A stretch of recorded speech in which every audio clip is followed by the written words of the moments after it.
everyone, and welcome to Metropolitan Stadium. Call it in the air, please. Heads. Heads, he calls. Hey, listen now. 4 quarters, 60 minutes, and we're the champions.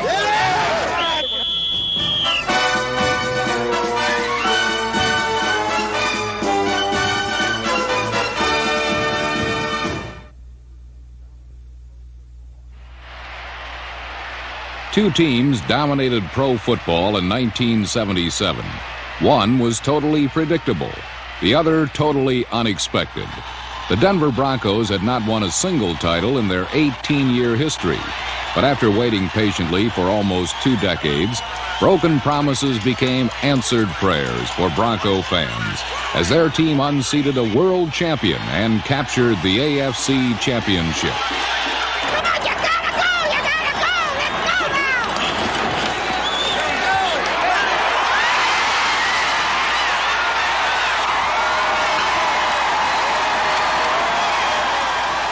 The sun never sets on the Dallas Cowboy empire, and once again they basked in the afterglow of a championship season. Staubach has him up to the line of scrimmage. Got Drew Pearson about 10 yards wide to the left. Again, Roger back to throw, pumps it once, sends it long for Dupree. It is caught for a touchdown. What can you say? This is complete, total, utter domination.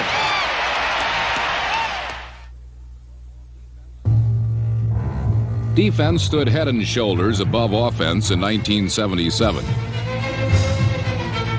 The bottom line proved that defenses were tough to budge and even tougher to score points against this past season. From either the traditional 4-3 or the unconventional but increasingly popular 3-4, defenses rocked offenses back on their heels and flat on their backs.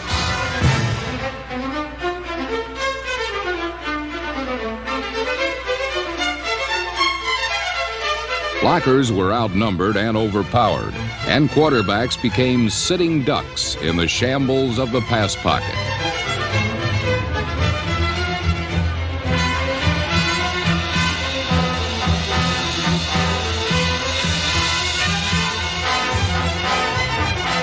With quarterbacks being tossed around like tumbleweeds, things were bound to come to a head. The long bomb, though still not a dinosaur from football's past, was in danger of becoming extinct. No receiver in the NFL gained over 900 yards, when 1,000 used to be the measure of true excellence.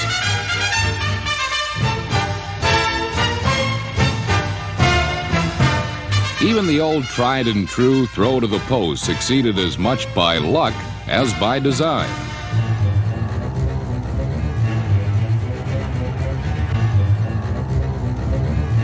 When straight-up orthodox football failed, offenses created more innovative ways to spread open a defense.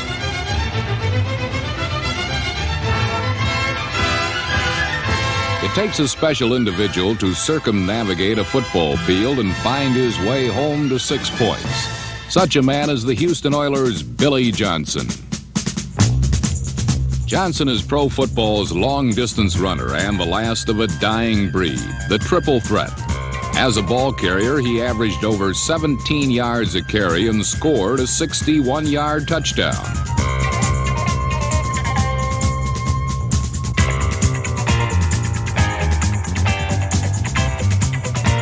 As a pass receiver, Billy J averaged over 20 yards a reception and caught 3 touchdowns. His longest, a 71-yarder. The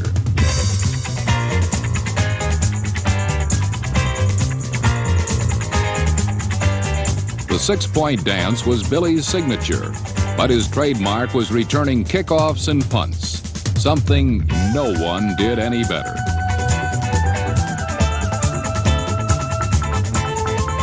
Number 84 led the NFL in punt returns and scored 2 touchdowns. His longest, an 87-yard cross-country spectacular against the Seattle Seahawks.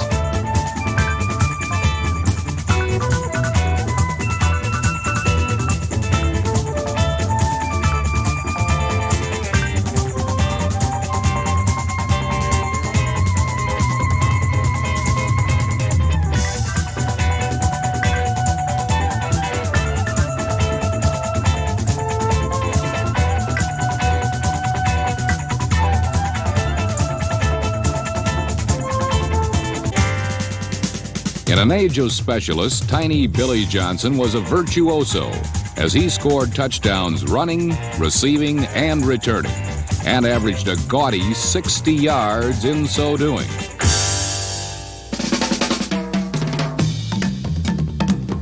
The value of a one-man band cannot be overestimated.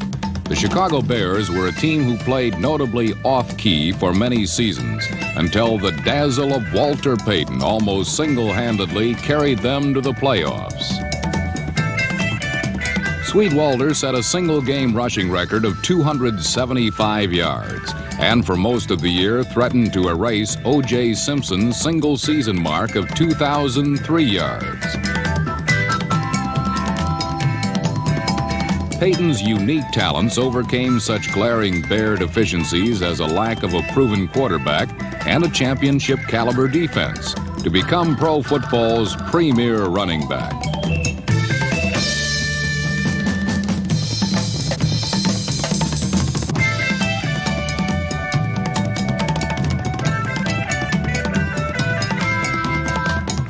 Payton fell short of O.J.'s record, and so too did the Bears' title dreams, which were cruelly crushed by the doomsday defense of the Dallas Cowboys in the playoffs.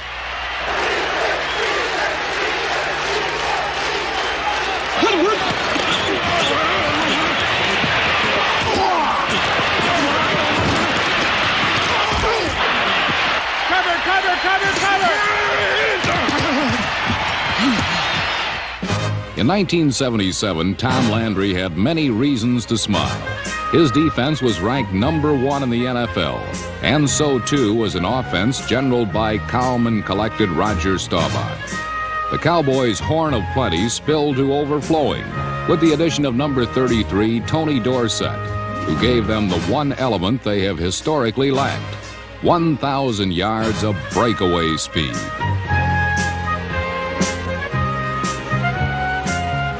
Handoff goes to Dorsett, dances in the secondary, and heads left. The 30, the 40, comes right to the 50, to the 40. He's going to score an 84-yard touchdown.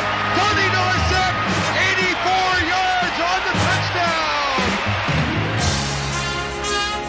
While Dorsett cemented an already solid team, the arrival of Joe Namath in Los Angeles was heralded as a clarion call to the Super Bowl. Unfortunately for the Rams, while the brain was still keen, the body was not, and the team stumbled steadily backward in forced retreat.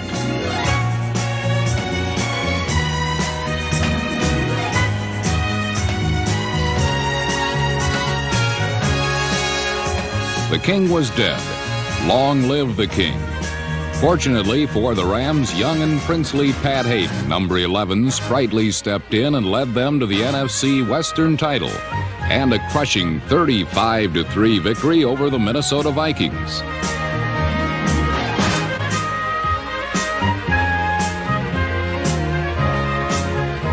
After the Ram loss, many condemned the antique Vikings as throwaway junk. But the purple proved resilient and bounced back into contention like a rubber ball. With each victory, they did not appear to be so old after all.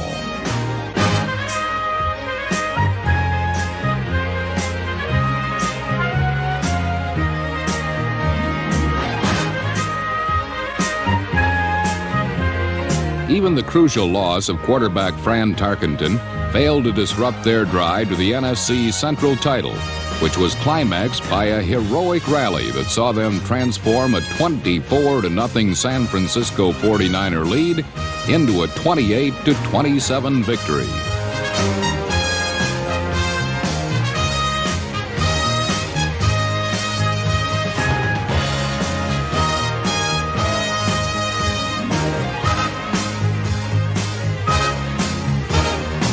The Vikings were champions of the Central again. A reprieve, many thought, before their burial in their playoff rematch with the Rams.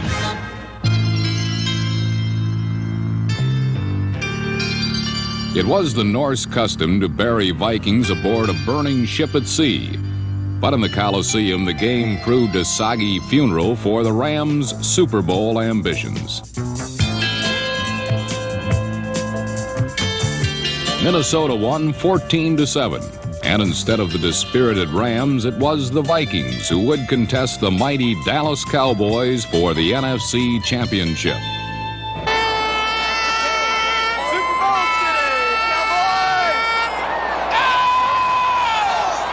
At Texas Stadium, the only storybook finish was authored by the Cowboys.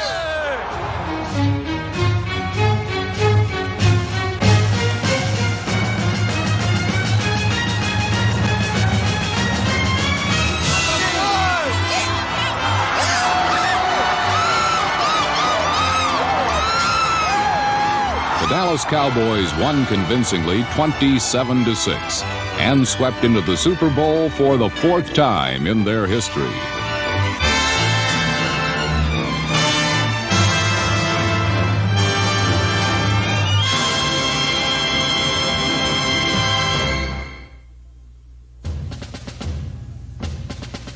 As defending Super Bowl champions, the Oakland Raiders were expected to collect another AFC Western title by default.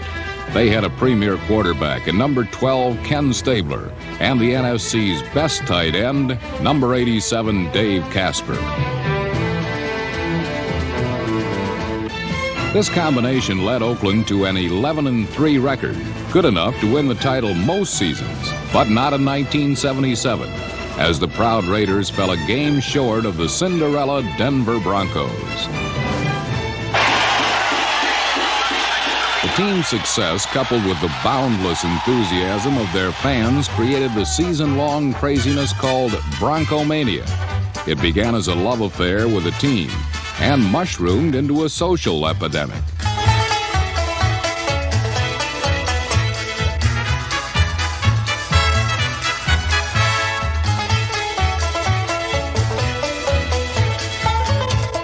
Two new Broncos touched off the rages of Broncomania and blazed a path to a championship. One was head coach Robert "Red" Miller, who cast away the doubts by the sheer force of his personality. The other was born-again quarterback Craig Morton, whose faultless, if conservative, leadership shepherded Denver to its first championship.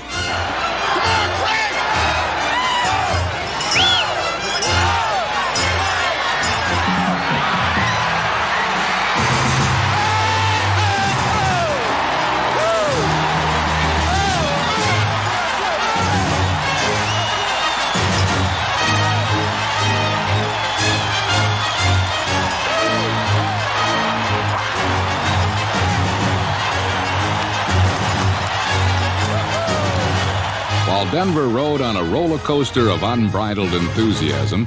The Cincinnati Bengals, some said, lacked the emotion to win a title in the AFC Central.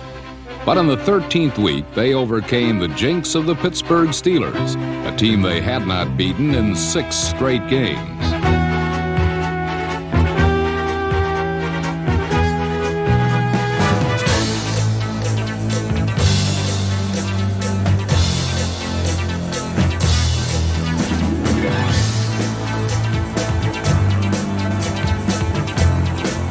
With their 17-10 victory, they needed only to defeat the Houston Oilers in the 14th week to capture the AFC Central. As Ken Anderson's pocket collapsed, so too did the season, as the Bengals lost 21-16 and handed the championship to the Pittsburgh Steelers, whose sunny smiles obscured the darker troubles of a chaotic year.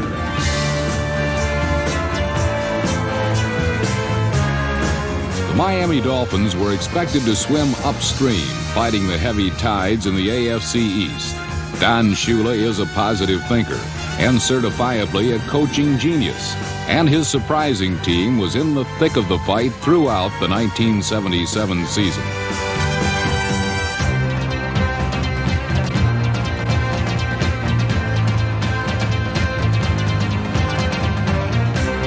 The Dolphins played exciting, wide-open football. Unfortunately for them, they were in a division with a country boy named Bert Jones, who threw the ball a country mile for the Baltimore Colts.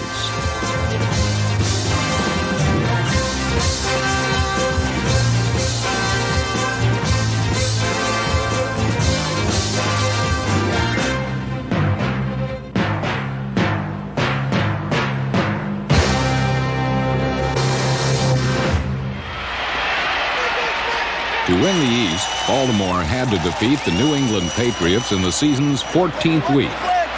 3rd and 18 from the 22. Here comes a blitz. They picked it up now. Another blitz. Jones throws down the middle. Raymond Chester's got it. Chester to the 20.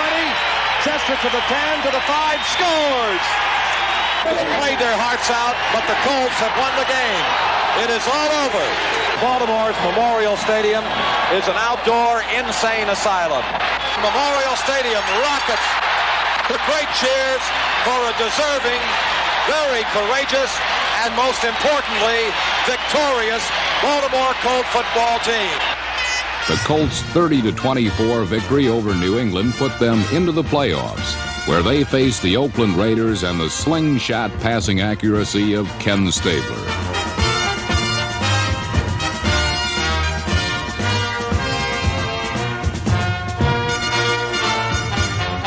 No man was more responsible for the Raiders' ultimate victory than tight end Dave Casper, number 87. Casper helped send the game into its first overtime when this magnificent catch led to a game-tying field goal.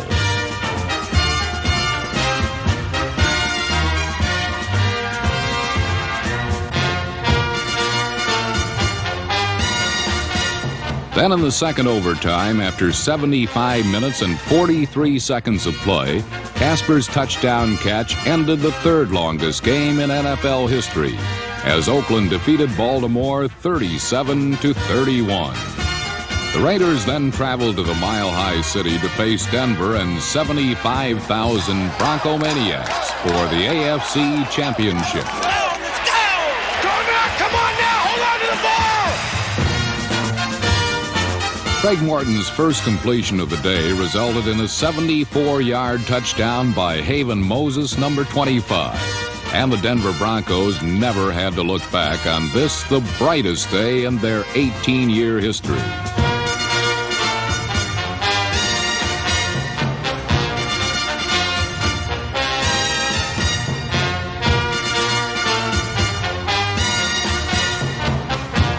Each week during the regular season, everyone predicted that the Broncos would stumble and fall.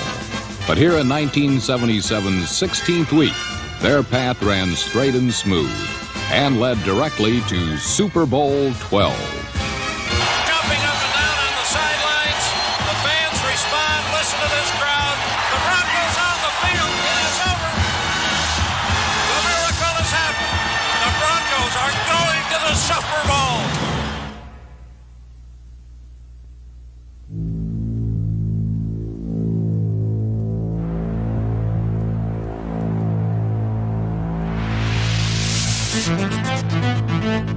Hey, listen now.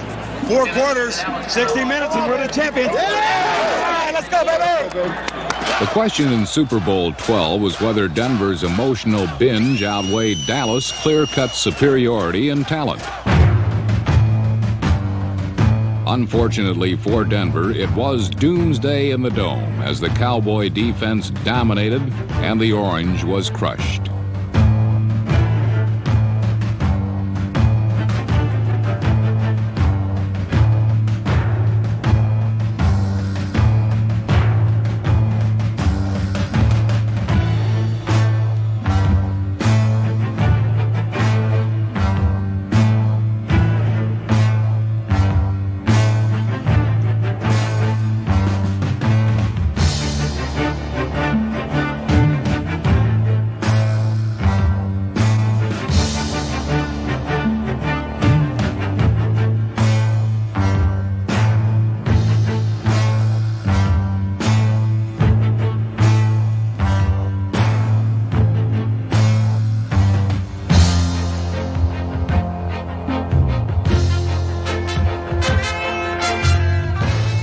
The Doomsday defense collected 5 quarterback sacks, caused 8 turnovers, and set the tone for an offense that ranged from sputtering to spectacular.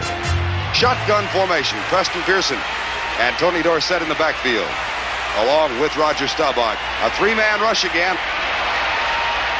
Roger goes deep across the middle.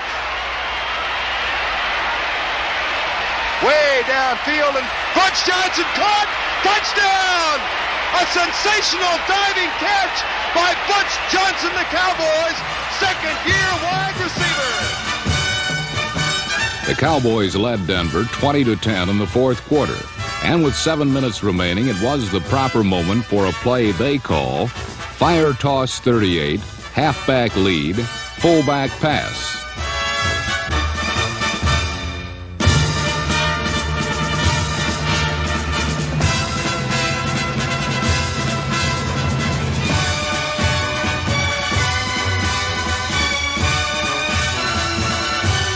Robert Newhouse's touchdown pass to Golden Richards climaxed a decisive victory over the Cinderella Denver Broncos in Super Bowl XII. It was a fitting end to the year 1977, as the Dallas Cowboys, the top offensive and defensive team in the NFL, capped a world championship season with their second Super Bowl victory, 27-10.